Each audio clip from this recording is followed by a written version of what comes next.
So we are going to calculate that if $5,000 are invested in an account that is paying 6% interest compounded annually, how much money will this account have after 20 years if no deposits or withdrawals are made? Okay, so how are we going to work on this? I is the interest rate per period. All right, so this is 6% interest compounded annually, and the period is yearly, so that will simply be 0.06. Okay, and n is the number of interest periods, which in this case is going to be 20 itself. All right, so here we have one compounding each year, and in 20 years there are 20 periods. Okay, and the interest rate that we have, that is 6% annual. We just use this proportion 0.06 in our calculation. Okay, so if I simply did this, that is for this equation that I took 1.06 to the power 20. Okay, I can multiply it right now, or I can multiply it like in the next step. Answer is going to be the same. So what is the answer here? $16,035.68. Okay, now consider the same question. In this case, all we have is that this 6% instead of compounded yearly, it's being compounded monthly. So how would we calculate the future value? In this case, there are 12 periods in each year. So in 20 years, there will be 240 periods. Okay, 0.06 is the annual rate. So the monthly rate is 0.06 divided by 12. That is what? 0.5% or 0.005.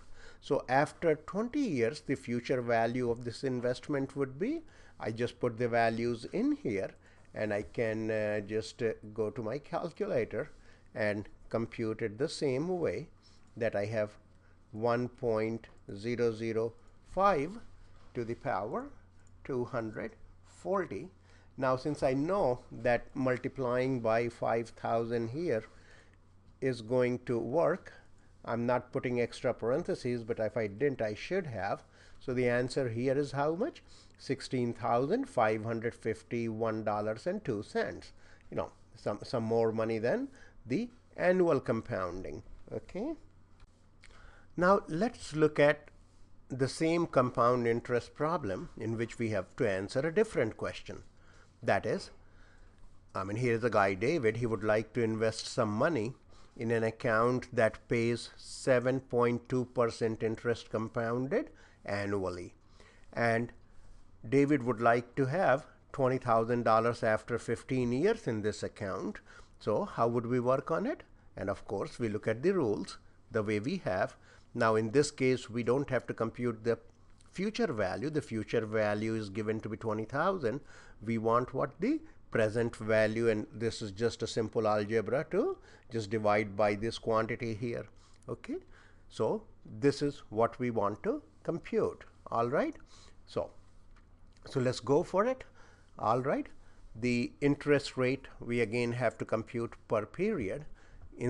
So interest is compounded annually, so there is only one period of compounding each year. Sorry about this spelling. And the rate per period is how much? 7.2%. When you change it to decimal, a proportion is 0.072.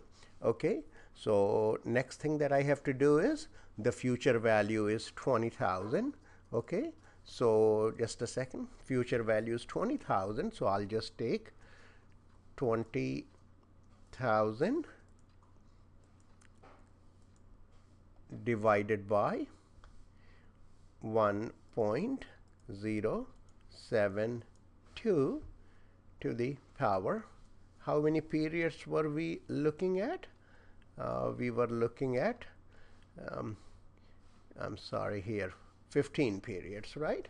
So what your answer will be? $7,048.69. Okay, that's how much should be deposited there. Okay, now let's work on a on an annuity problem. All right, that here uh, this person deposits $500 per month in an annuity that pays an annual interest of how much? 9%, and that is compounded monthly. And we want to get the future value of this investment after 30 years, and we have to round the answer to the nearest dollar.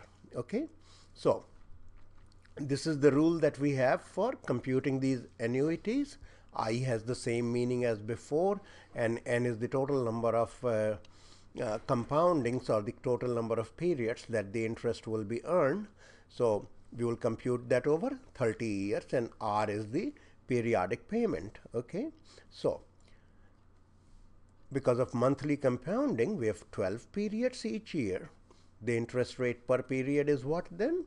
Since it's 9%, change it to 0.09. We divide it by 12. It's 0.0075. Okay. And in 30 years, how many periods will go by? That will be, this is a mistake. Don't worry about it. I'll fix it. So how many periods will we go by? 30 times 12, that is 360. Okay.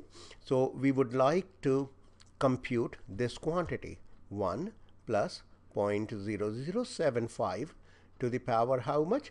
360 minus 1, whole thing divided by 0.0075, and then we multiply it by 500. Okay, so what we shall do is that let's just do it a step by step first. Okay, so first what I'm doing, I'm computing 1.0075 to the power 360. Okay, so here we go, that's the value.